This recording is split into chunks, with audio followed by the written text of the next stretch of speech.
One of the truly striking aspects of this year's Basel show is how many of the works still feel incredibly timely, incredibly topical. Now, many of these works are new, and they respond specifically to the day's challenges. But many of them are older. They might be 10 years old or decades old. And yet, because of the nature of the work, they still speak to us in this very moment that we are living.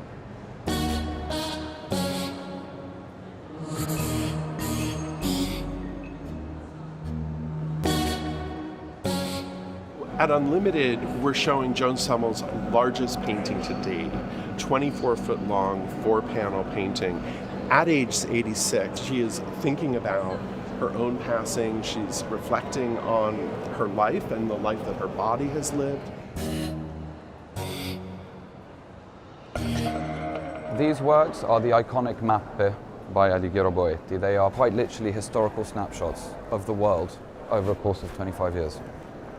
And then underneath it says, questo nuovo instabile mondo che si frantumerà.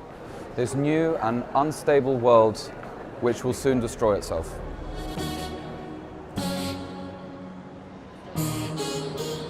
We Come in Peace was originally made for the Met roof, this superpower that had landed on the roof to save New York, but not with muscle and might, but rather with spirituality.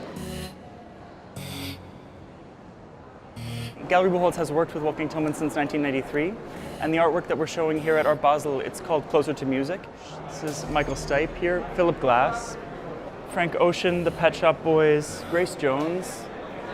His photographs have been a real part of the way that we have come to learn to look at music and musicians.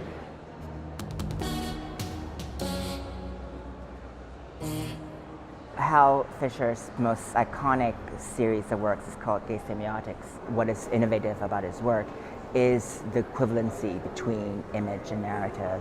There is no subservience of one to the other. This year, we thought it was particularly interesting to show this work, the 50th anniversary of Stonewall.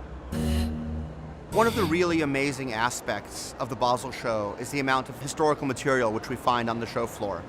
And a great example this year is the cabinet of work by Francis Picabia at Galerie 1900-2000 from Paris. The gallery was created in 1972 by my father Marcel, who still works today. Picabia has been lately rediscovered by contemporary art collectors. My favorite work in the show would be the dot painting from 1951. It's a very tiny painting, it's 10 by 8 centimeters. Abstract, but it's also could be a sun in the sky. I think it's a real gem.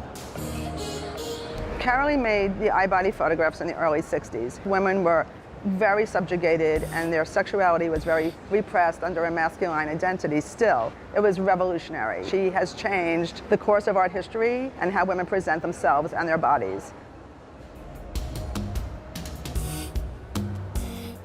A lot of work today is made with found objects, but Rose Solane at Carlos Ishikawa Gallery has taken this one step further. These are 94 rings that were lost in the New York subway. There's this implication of scientific value, which is the DNA testing, versus spiritual value. And then, of course, we have this sort of idea of financial value with the jeweler's valuation. This one, where there were no DNA findings and the psychic was not able to connect. So for me, it's got this very moving sense. These lives were lived and they're part of the fabric, but they're just untraceable. When people think of Judd, they think primarily of the wall works, but this piece is on the floor. It's much rarer. The use of galvanized, a material used for air conditioning, classic example of Judd's fascination with materials. This work is by Kerry James Marshall. It's titled Rhythm Master. He wanted to insert black figures into the whole framework of the art world. In Unlimited, we have a major work from Yannis Kounelis. It's nearly 2 decades old, and it uses a combination of hospital beds and military blankets to create an incredibly emotional scene. We have here a piece where you can reflect without any explanation, but it's not an easy painting which you can put on the wall.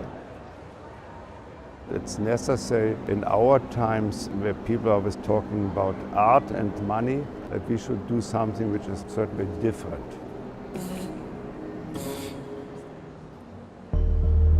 Fiona Tan's video Elsewhere is a meditation both on urbanism and dystopia. You see all the traffic of the cars, you see all the pollution, yet her film is totally impressionist. You could really think you see a tableau of Monet. She really turns an everyday moment into something both really magical and really poetical.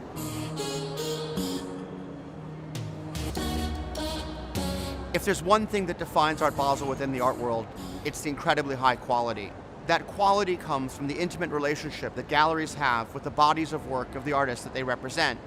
Our galleries often work with artists for decades, starting with them when they come out of art school and continuing as they go on to be stars at biennials and major museum shows.